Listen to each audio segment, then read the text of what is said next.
I need to do anything? Did you get the email about the details? Let me check. Okay, I'll forward it to you.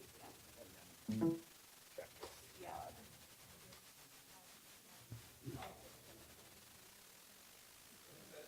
Okay. So, I won't be there either. I won't be there for the board meeting. I'm vice president, second vice president, just gonna read the resolution. Apparently that was my job. okay. All right.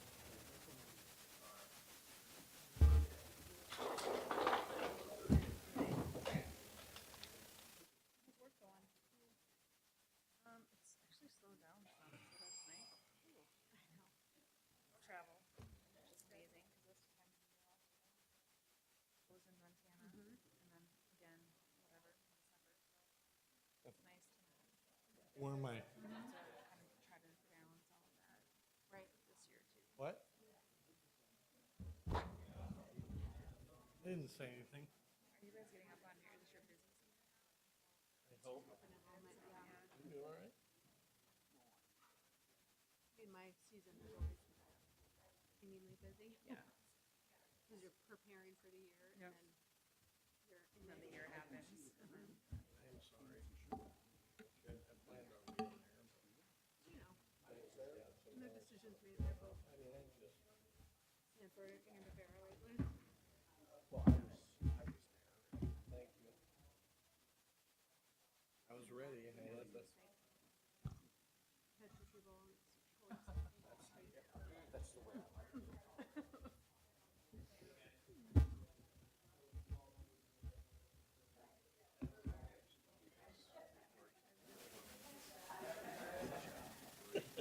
No, I didn't know. you know, it's just, I mean, every day it's new. It's just problem.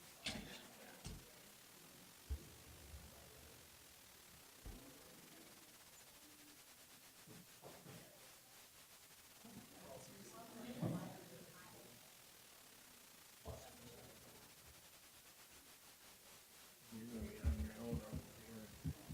You're gonna be on your own over here. You're supposed to read the resolution, but bring them up, so. Tom Farrell.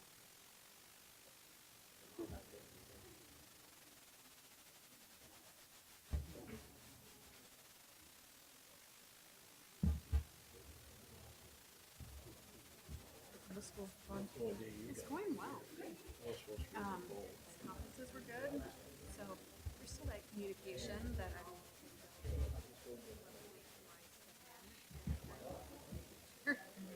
versus relying on him to get the information. They have like team websites or something that you can get into, like, Well, there's Google Classroom, but I can't. I did bring the, my speech with, so if you want me to go through that whole 10, 15 minutes. Yeah, well, it was closer to 20. They have a way to Should I start off the meeting Well, with at least you don't have a mayor here, because if the two of you, find. I think there's an app. You can find a classroom. so maybe that's. So I just need to get this it was a conflict. and see if that will pull up. You get like a weekly update, but. What about you guys? Well, we have a Spanish immersion one, and we post every second hour for those 3 subjects. It's just right into the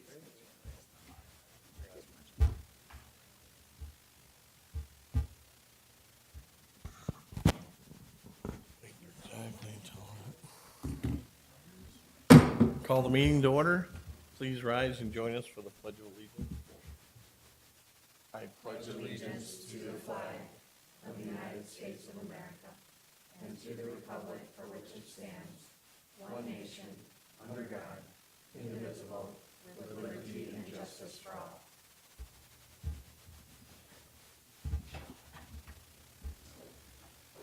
Great, welcome everybody. No one needing to address the board? May I please have a motion to approve the minutes from October 5th? So moved. Second. Any discussion? All those in favor, please signify by saying aye. Aye. Opposed, same sign. May I please have a motion to approve the agenda? So moved. Second. Any discussion? All those in favor, please signify by saying aye. Aye. Are there any conflicts of interest? Hearing none, I'll move forward. May I please have an approval of the consent agenda? So moved. Second. Any discussion? All those in favor signify by saying aye. Aye. Opposed, same sign. We'll move on to the reports of the president. Good afternoon, Board. Pleased this afternoon to have with us our Nursing Program faculty, and they will be reporting out. But before we do that, we want to bring you up to date on strategic planning work that's been ongoing since last spring. So with that, I'm going to turn to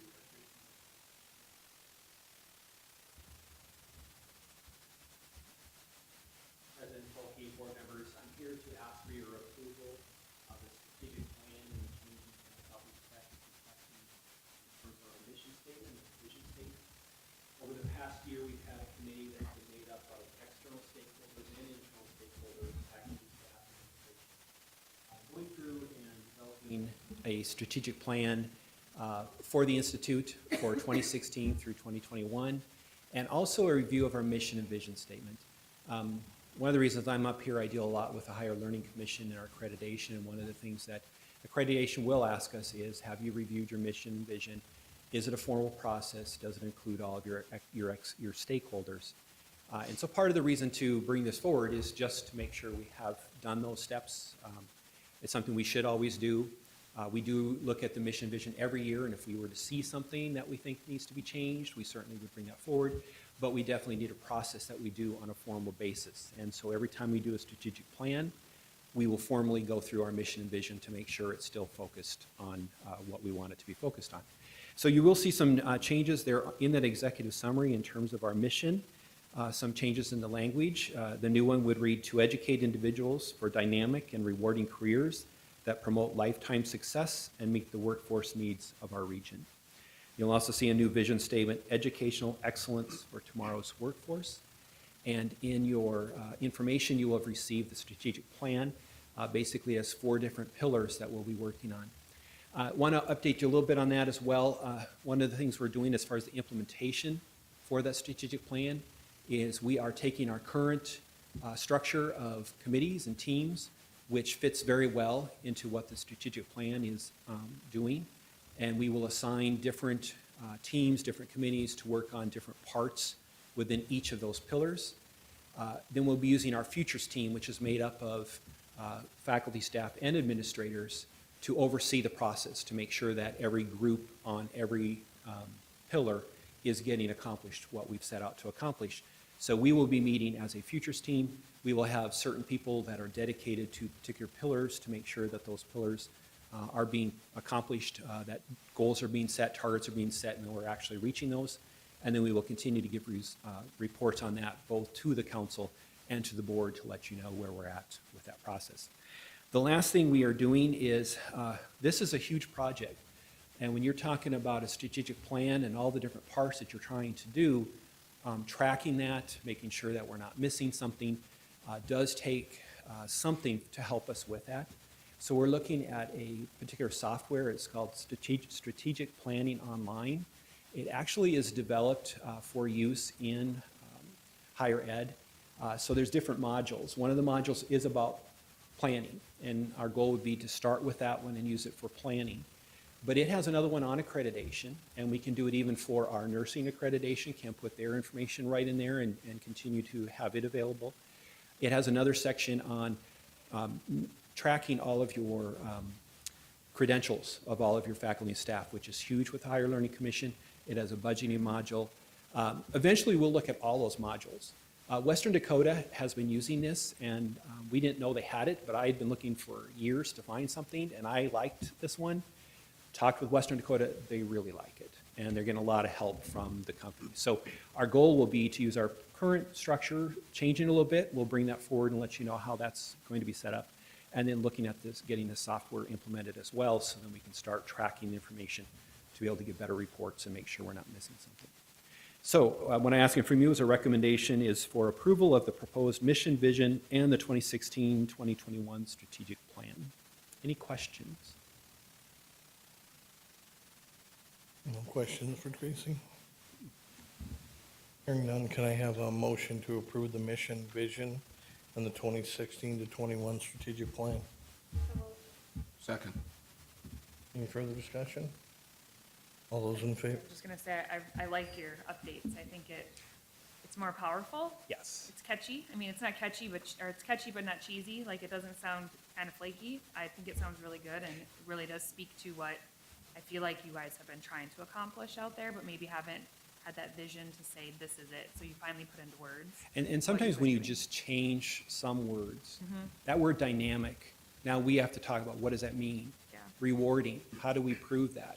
So it gives us an opportunity to look in a different direction that might actually help us grow in a whole new way. Make you think differently about things. Yep. I like it.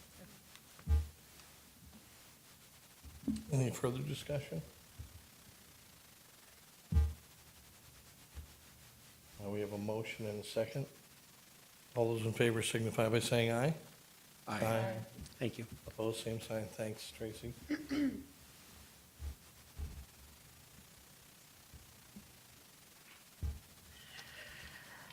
President Tolkey and members of the board, my name is Kristen Poseo. I'm the nursing program director at Southeast Tech, and this is Sarah Leese. I'm the RN She's- program coordinator. Right, and this is our story.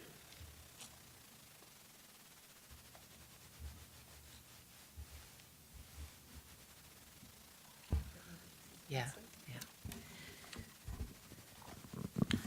So our executive summary is to provide the school board information about the nursing program at Southeast Tech and to meet faculty, staff, students, and graduates of the program. So our programs, we have two of them. We have a licensed practical nursing diploma program. Students take 1 semester of prerequisites and 11 months of LPN courses. They must be a certified nursing assistant or a CNA before they come into that program. And then the LPN to RN, Associate of Applied Science degree, is 1 semester of prerequisites. They must be licensed LPNs with work experience, and then it's 1 year of RN courses before they graduate with that degree. So our full-time faculty and staff, and you can see that a lot of them are here today. So we have a full-time program director and a full-time secretary for the program. The LPN program, currently, we have 10 full-time faculty, and 2 have a master's, 6 have a bachelor's, 2 have an associate degree, and they are almost done with their bachelor's degrees. We have a full-time lab specialist who's an LPN, and you'll meet her in a little bit. We have anywhere from 16 to 20 adjunct clinical instructors each semester, and everybody has a wide variety of backgrounds and nursing experience, so it's about 35 people at any given time who are working in the nursing program when you include the RN. With the RN program, there's 3 of us that work full-time. All of us have our masters. Anne also has gone on to get her nurse practitioner. She just has to take boards yet for that. But we really try and teach in our specialty areas, and you can see our specialty areas listed there. And we do have one more RN faculty member joining us in the spring full-time, and she's actually got she's a certified nurse midwife, and she's actually finishing a master's now too. So this is our latest and greatest staff and faculty picture that we took in August at the beginning of the semester. We're missing some people in that picture, but that's the most we could get together. So I just wanted to point out here, all 3 of us who are getting injections here, we're getting them from our students. So we do trust them. They do get a little nervous giving them to us, but they all did a great job, and so we were very proud of them. So that leads into the next slide, the students in the community. We did have our LPN students here at IPC administered over 1,300 shots this fall. We help with many, many flu shots in the community in the fall semester. A lot of facilities ask us to give them to their patients when they need them all. In long-term care, they ask us to give them to staff. So we help a lot with flu shots. And then our LPN student organization, we help a lot with Boy Scout learning activities. The picture on the right is when they had a mock disaster at a, outside at a park. And so there's a lot of moulage and makeup, and the Boy Scouts enjoyed that quite a bit. And then the nursing students help with that experience. I'm going to just jump down to the last bullet there. The RN program is accredited by ACE and nationally accredited, but that brings me up to the first bullet there. While we were getting ready for accreditation through ACE, we had to find like a structured theory that we could surround all of our curriculum and assignments and everything around. And so we picked QSIN. It stands for Quality and Safety Education for Nurses, and the LPN program is currently adopting all of that too, as they're moving towards a systematic plan of evaluation like what we have. Both the LPN and RN programs have full approval status from the South Dakota Board of Nursing. Since the RN program is accredited by ACEN, we no longer have to have Board of Nursing site visits, but the LPN program still does. And they just actually had theirs last week and have been approved for another 4 years. Okay.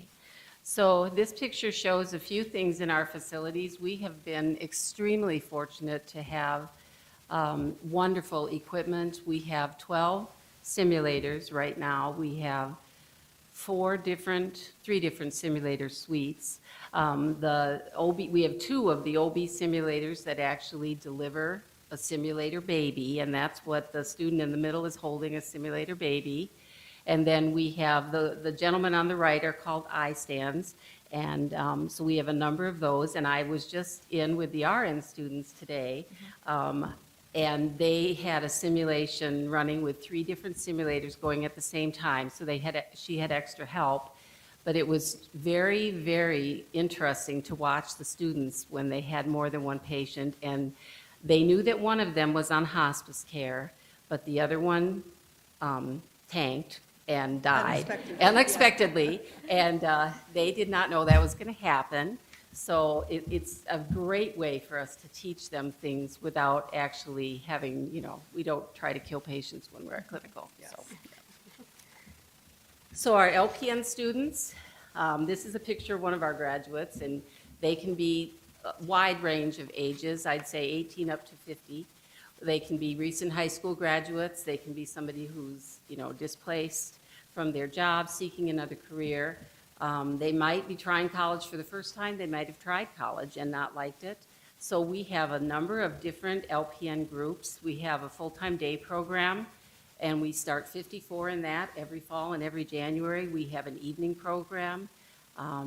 For those who are working full-time, the day program, we ask students not to work any more than 20 hours a week if they want to be successful.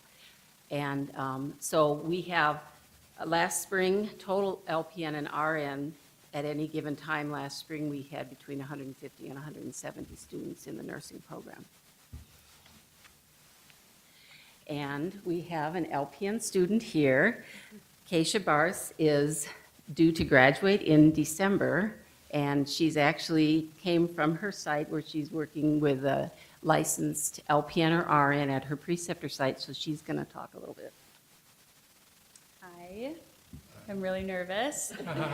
I guess I chose Southeast because I heard good things about it. I'm sorry. I guess I love it there. One thing I can tell you is they have prepared me very well for the nursing program. My first day of the actual program of lab, which was a year ago, I left and I bawled, and I'm like, this is not for me. I can't do this. I'm so afraid. Well, I pushed through this program, and I don't think I've ever felt more confident in anything. I feel super prepared to become a nurse. Never thought that was ever going to happen. It just met all my expectations of a school that I wanted. I got it from them. I also had a situation at the beginning of the year. I have a son, he's a year and a half, and he was very sick, ended up on life support at the beginning of the year. So I had to drop the program, but I had all of their support to get me through it, and I picked up back this summer again, and I just one of my goals was to be able to go to my teachers with anything, and I was able to do that, still able to do that. I'm not just another student there, I'm an actual person, and I matter there. So I plan on going back for my RN there. I love it. I'm a big advocate for them, so, yeah. But, yeah.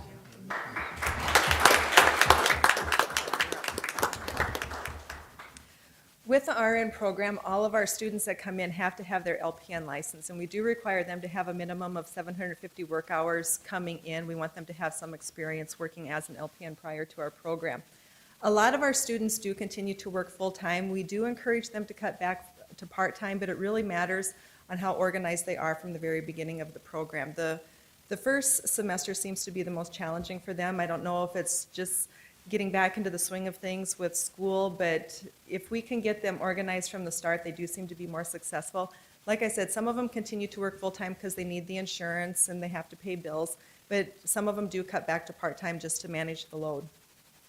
As far as lecture goes, we have them in class 1 day a week for lecture, and then throughout the entire course of the program, we have them there for 18 days of clinical. So it's not near as much as what they do for LPN, but we still have them doing something. And then at the end, they have a 144-hour practicum where they're going to follow another RN in basically a facility where they're choosing to go or maybe work. So I think that's it on mine. Yeah. Bob, he is currently in the RN program right now. He has graduated from the LPN program, and he's currently in the RN program right now, and he is set to finish in December, so. Friends of the board, members of the board, thank you for allowing me to speak. Yes, I was a graduate in 2015. I am a non-traditional student, second career for myself, military man, and again, I chose Southeast for the LPN program. A very good program, from the business office all the way to the admissions, seamless process to be able to come through. That was the reason I chose to come back through for the RN program. You know, prepare you through boards, very well run program. So again, thank you for the support for there. Again, just a very good program there to prepare you for life. So, thank you.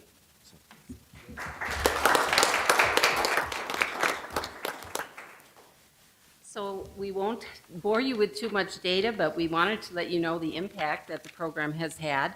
The current LPN program was started in 2001, and since then we've had over 1,000 graduate from the LPN program, and I would say that the vast majority of those would not be nurses if it wasn't for this program. They just, for various reasons, they need to do it in chunks of time. We have 2 program starts for day, and then we have an evening program. So we have a total of 130 to 140 accepted each year. Our graduation rate is consistently greater than 80%.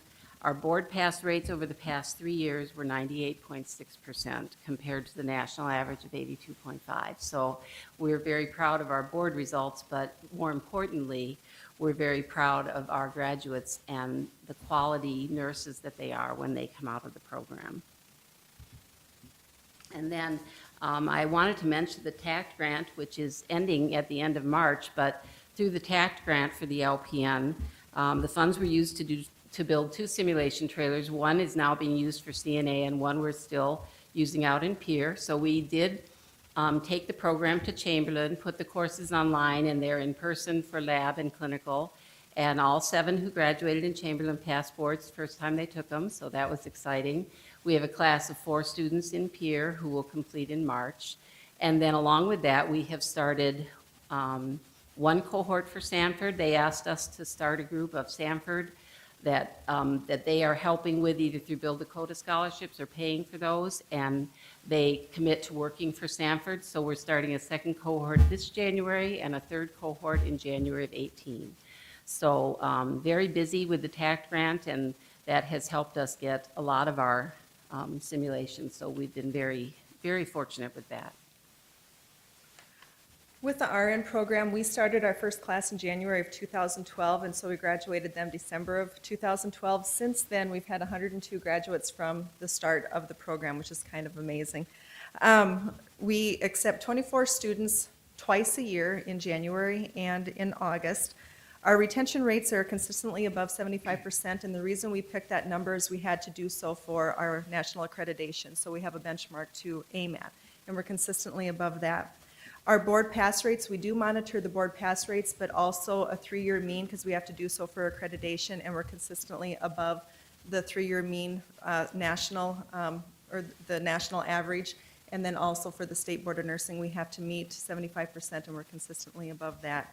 So far for 2016, our board pass rate is 89.4. So that's a picture of our last graduating class, and all of them have taken boards and passed, so. And just a little bit about job placement. We have 100% job placement. When we do the statistics, also, if they're going back to school, if they're not working as an LPN or an RN, it's because they're in school generally. And the salary information, I believe, is in your PowerPoints. And the salaries are definitely going up. There's a lot of competition right now for nurses. They're earning sign-on bonuses, and nobody can leave and take those. But yeah, we've heard of $10,000 sign-on bonuses at various places. So the impact, we have, if you've gone, I mean, I am positive that you have met our graduates somewhere if you go to any healthcare facilities in this region. They work at many different places, clinics, hospitals, long-term care, hospice, the Penn, the county jail. Many of the RN students go on to complete their BSN online, and that has been wonderful for them because they're done with boards, and so they can work as RNs while they're doing that. And we have some staff success stories, and so Bernadette and Sarah are going to come up first and explain a little bit about their history. Hi, my name is Bernadette Willowite, and I am a proud graduate of the LPN program at Southeast Tech. I graduated from this program over 30 years ago. I've been working in this community in hospitals and clinics, and 8 years ago I had the opportunity to come back to Southeast Tech and work with LPNs in this program, and I am their full-time lab specialist. Hi, I'm Sarah Lang. I am a twice graduate of STI. I was a non-trad student in 2008. I graduated with my LPN, and I decided to go back to school. I was actually enrolled in another school, and when Southeast started the RN program, I transferred so I could be part of that, and I graduated in 2012 with the RN. And I've been in faculty for 2 years now. It's been just a privilege to be able to teach and give back to the students. It's just a wonderful program. And then we have Brittany and our newest staff member, full-time staff, Myra, and they're going to speak. Good afternoon. My name is Brittany Maurer, and I am a full-time faculty member with the LPN program, and I'm also an alumni of the LPN program, having graduated with the Diploma of PN program. Had there been an RN program when I graduated with the LPN, I definitely would have gone back to Southeast Tech. However, it did not exist at that time. I went on to a different school to obtain an associate's, and then another school for a bachelor's, and now I'm in a master's program for nursing. I have experience in critical care, pediatrics, and women's health, all within the Sioux Falls community. And I chose Southeast Tech because of the excellent reputation within the community. I am very honored to work now for Southeast Tech in the nursing program. I'm very proud of our board pass rates, proud of how excellent our students do in the community, and just the reputation we have everywhere. I really feel like Southeast Tech prepared me for my career path and my goals in life. Thank you. My name's Myra Workmeister. I am a 2014 graduate from the RN program. I'm currently pursuing my bachelor's at DWU. I'm the fourth person in my family to graduate from Southeast Tech, and collectively we've finished 7 programs at the school. Yeah, it's kind of a lot. So the reason I came to Southeast, I did my LPN elsewhere just because it was a hybrid course, and at that time there wasn't really a hybrid option. But I was going to go to RN at DWU, but there wasn't really an option for non-traditional students, and I had 3 children. So, I mean, pretty much I had to have a little bit of flexibility, and the program was excellent. They were going through the accreditation process at that time, and I couldn't believe that it even took that long, but they have to have, you know, jump through some hoops and stuff. But it's an excellent program. I recommend it to anybody, even the LPN program.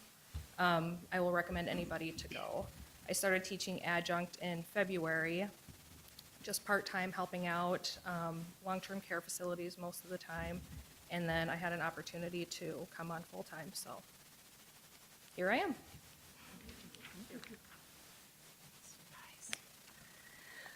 So we would appreciate acknowledgement of the Southeast Tech. This is our story report for the nursing program. Any questions for us?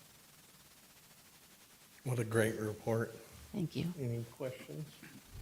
No questions, but as a nurse myself, I can appreciate the work that you guys are doing, and there's such a need for nurses, whether it's LPNs or RNs or masters prepared. We need teachers to teach new nurses, and so it's really fun to listen to the experience that you have and the different paths that you have taken, because all of that brings so much value to the program as a whole. And you know, one of you may be able to speak about women's health, and another person can speak about critical care, and that whole picture is really what nursing students need to have throughout their education. So thank you to all of you for your dedication, and I can just hear in your voices the passion and the pride that you have, and that really is easily transmitted to students, whether it's in the classrooms or whether when they go out into their workforce too, and are taking care of patients in a real personal way. So your hard work makes a difference to everybody that you're working with, patients and students, so thank you.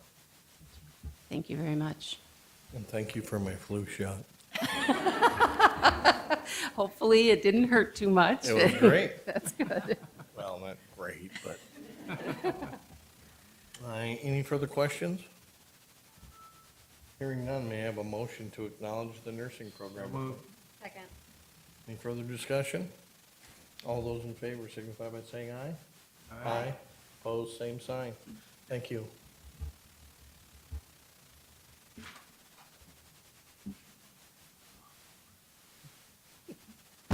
President Tolke, members of the board, Jim Jacobson, Vice President of Academics.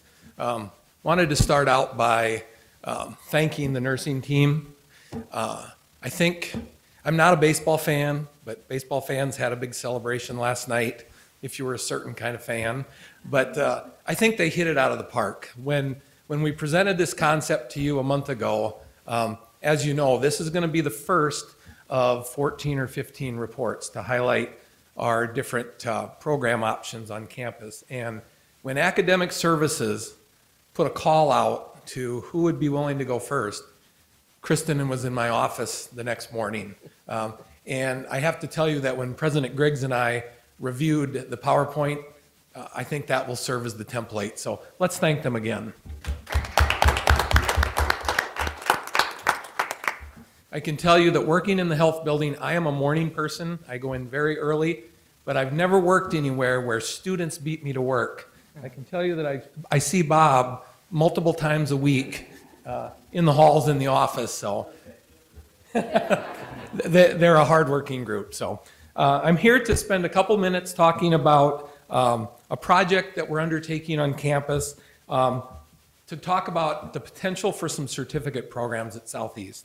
And we're studying certificates as an additional educational model to offer potential students choice in beginning their higher education career, but also to help meet the needs of workforce.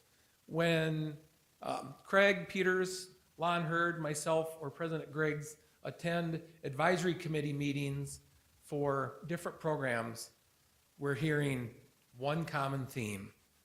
We need more of your graduates, and we need them sooner. And certificate programs may be an option that might help meet those needs. Certificate programs allow students to learn specific career skills in order to obtain a job or to specialize in their careers. Certificates are credit-bearing programs of study which provide students with industry-recognized credentials and are specifically aligned with industry-recognized standards. Certificate programs can also provide an additional educational pathway for students who are interested in beginning their higher education experience. And so certificate programs really fit nicely into two really big concepts and buzzwords that are going on in higher education right now. And that's the whole concept of stackable and latticed learning or credentials. So there's really three primary categories of different kinds of credentials. The first is stackable. You think about a certificate as that entry-level educational experience for someone. We hope that they come back and earn an associate's degree, a diploma, then an associate's degree, and then a bachelor's or perhaps more. A good example of a stackable credential that fits well with this evening's report is the Cna Program. 3 or 4 years ago, the health team got together as a group and decided that we were occasionally getting students in our health programs that didn't really understand that I have to deal with patients, and there might be some kind of ooh that goes with that. I'm not a healthcare person, so the health team loves to talk about certain things at lunch in the break room. I call it goo. They make fun of me. But we decided that we want to help students make good choices as they enter programs, so we decided to make the Cna program an entrance requirement for our health programs, and it's really been a very successful experience. And so when you think about CNAs, then they can progress to an LPN, then they can progress to an RN, and then hopefully they'll go on for that bachelor's. That's a really good example of a stackable credential. Latticed is more of that horizontal expansion of skills within a program area. A good example of that would be one of our business students in one of our business programs may choose to specialize in project management and earn a certificate on top of their degree that gives them additional skills that look good on a resume and that employers are looking for and help them be a valuable team member. And then the third area of certificate programs are standalone. And probably the best example of that would be our CDL program. We have in the past run our CDL program through Training Solutions Institute. As you know, due to budget constraints during the last year, we're in the process of restructuring that. But CDL is one of the programs that we're looking at as a potential certificate that we could convert to a credit program. Some certificates that we're looking at will be significant enough that the Department of Education is looking at a process to count them as completers. President Griggs, when he attends the Technical Institute President meetings, when Vice President Noldner and I attend the Vice President meetings at the state level, we've been talking about this with the Department of Education for more than a year. And they are on a path, we believe, that we're going to have the opportunity to recognize students who earn certificates as a completer. And that would be a big positive impact for us. And let me give you a reason why. Let's take our auto program, which is a very successful degree program. We occasionally have students who do really well in their auto classes, but they might not be really excited about taking their gen eds. What happens is they'll complete all of their auto courses with an A or B, but if they don't get all of their gen eds done, Tracy and Christy Vorthrams, our registrar, are not able to count them as a graduate for our state data. However, the way our curriculum is built, throughout their course of study, they earn 2 ASC certifications while they're with us, which help them get employed. So as we look at how we can possibly work through this project and maybe restructure curriculum, that's an opportunity to start grabbing those students, counting them as graduates or completers, and acknowledging the work that faculty have done. Because when that student does well in those auto classes, goes out and gets a job in the auto field and works on President Tolke's car, they are having an impact in the economy, aren't they? And you and your wife are glad that your car's running. So we're hoping that the state continues down that path, that we can look at counting them as completers. We are planning the models that we're looking at. Our goal is to, whatever certificate programs we offer, we would like to attach college credit for them so that we can really build on that stackable concept. And hopefully, when we get some of those students as completers in a certificate program, we get them back on campus for a diploma or a degree program. Any questions? That's great.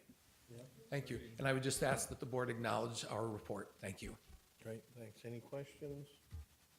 Hearing none, may I have a motion to acknowledge the certificate program? So move. Second. Any further discussion? Hearing none, all those in favor signify by saying aye. Aye. Aye, opposed, same sign. That passes, thank you. Rich? Good afternoon, members of the board, President Tolke. I do appreciate when I looked at the agenda having healthcare people here as I do my oral presentation. I hope this can be a reoccurring theme every quarter in case I tank up here. So please keep that in your scheduling plans as we move forward. Just brief on the quarterly report. This will reflect July through September. The first document that we want to take a look at are the current cash balances as of September 2016. As we present before you folks, this is really the low point in terms of our cash balances as we proceed through the year. So we would expect to see a little bit smaller balance. You'll see different things as we go into each month subsequent to that. The other thing you have to look at when you look at these cash balances is to take it in line with what is on that consolidated trust and agency report that was in the consent agenda. And the way our funds are handled out there, they're held as trust account until they actually get transferred over to the district or to the general ledger. So this is reflecting general ledger balances, but if you noticed in our tuition and fees account in that report, there was roughly $7 million cash in there. That'll be transferred down, or has been transferred down already. The majority of it, $6 million, I think we brought down this last month. You'll see that cash balance increase. So there's always that little bit of lag there. So just don't want folks to focus on just this cash balance on this report. There is another element to it as we hold those funds in trust until they are transferred to you. We have 5 funds, as we've talked about, are actually 4. The post-secondary fund is obviously our largest fund. The bookstore fund. The food service fund hasn't geared up yet. The folks were just hired at the first part of October. The food service opened last part of October, so you'll start to see that rolling through here in the next reports, and especially in the quarterly report that we do in January, or actually February.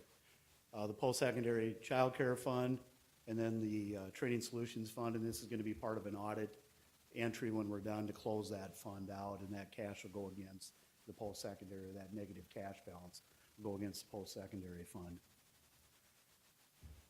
The fund summary reports, as we take a quick look at those, kind of a couple things that I tend to always look at in these. There's one thing I always want to point out, is that on the revenue side of things, because of that trust and agency accounting for it, the revenue always lags a month.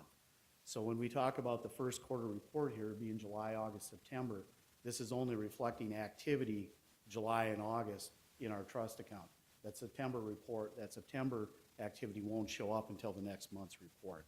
And that's just a timing difference associated with it. The expenditures are reflective of the first quarter, so that does reflect 3 months worth of activity. And I'm going to do something that sometimes accountants like to do. They like to read from the bottom up. But I want to point out to the subtotal line in here when we look at the percentage. And one of the things I'll talk about after this report is that operating task as we move forward throughout the year.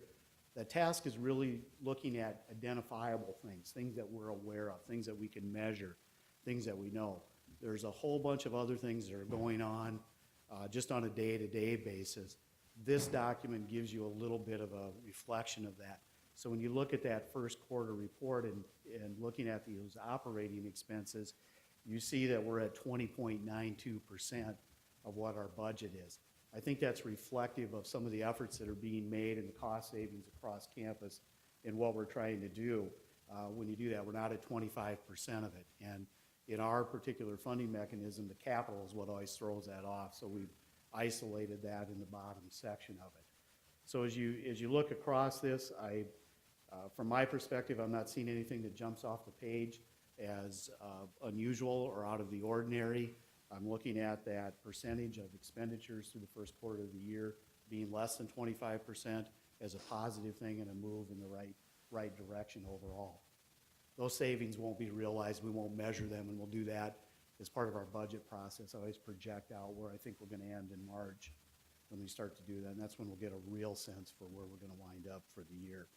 But looking back, looking at that cash balance of the money that's coming down, we're still in a very strong financial position, but we're still challenged. We're still challenged with those enrollments. If you were out at the ribbon cutting today, which President Griggs is going to ask for a little license to address you after I'm done as well, you heard Mayor Huther talk about Sioux Falls having the lowest unemployment in the nation at less than 2%, 1.9%. We've correlated that before to our revenue stream that high unemployment equates to, or higher unemployment equates to greater enrollments. Low unemployment has a direct impact on our enrollments. So talking about what Jim was talking about in terms of those stackable credentials, it gets them on a path. Yes, we're helping the workforce, we're meeting that mission, but it also allows them to come in and get some education. If things slow down, it's an opportunity to come back and pick up and start doing some of that stackable types of things. So we see some of these things as investments into the future that we'll hope we'll realize. I don't think I want to stand before you and say I really hope that the economy tanks to improve our enrollment. I don't think that serves anybody. So any questions about the post-secondary vocational fund as it relates to the report? I didn't get into a lot of specific numbers other than just the generalities that things are progressing as we would anticipate them to do. Okay. I won't spend a lot of time on the other reports. The Bookstore Fund is our second largest fund, and that includes obviously the book sales, but also includes the laptops. Our revenue is up a little bit as compared to this time last year. It really has a lot to do with publisher costs. They increased substantially. Obviously, we have to pass that on to students, and it's also looking a little bit at our margins. The expenditure sides, the majority of it are obviously those items that we're purchasing for resale. This is a cash component of it. It's not really reflecting that inventory, but we're in line with where we need to be as it relates to that particular fund. Food service fund, that's just reflective of the budget just because there's not activity yet. That'll start up in October. You actually won't see it until the report after the next one. It won't show up until January. And then the child care fund is the next one. That is one that we gave a cash infusion to last year to help stabilize it. In fact, opening up the services to the Sioux Falls teachers has helped greatly with some consistent cash flows and consistent revenues. So I think that's heading in the right direction as well as we move forward on that. The last one, I'm not even talking about this, is just that closeout as it relates to training solutions, but there is a little bit of activity that will, some residual types of things that will get cleaned off of there, but that'll all be part of that closeout process related to the audit. The next, or the final document that's before you is a statement of cash flows, both in terms of year-to-date and then month-to-date of how we're utilizing cash. So it's not just one thing to look at the cash, but it's looking at what happens in there. What's the revenue coming in? What's the change in our receivables? Our receivables going up, our asset, or our liabilities going down. These types of things reflect that, and it ties out to that initial cash balance report that I showed you with the $2.9 million in existing cash as of the end of September. And again, pointing out that $7 million or so that'll work its way down into the TIE's general ledger. Very high-level summary of the first quarter financials, and stand by for any questions that anyone would have related to that. Questions? I need a motion. motion to approve the report of Southeast Tech's FY17 First Quarter Financials. So moved. Second. Any further discussion? Hearing none, all those in favor, please signify by saying aye. Aye. Opposed, same sign. Great. Thank you. The next report I have on there is the executive summary relating to the operating task.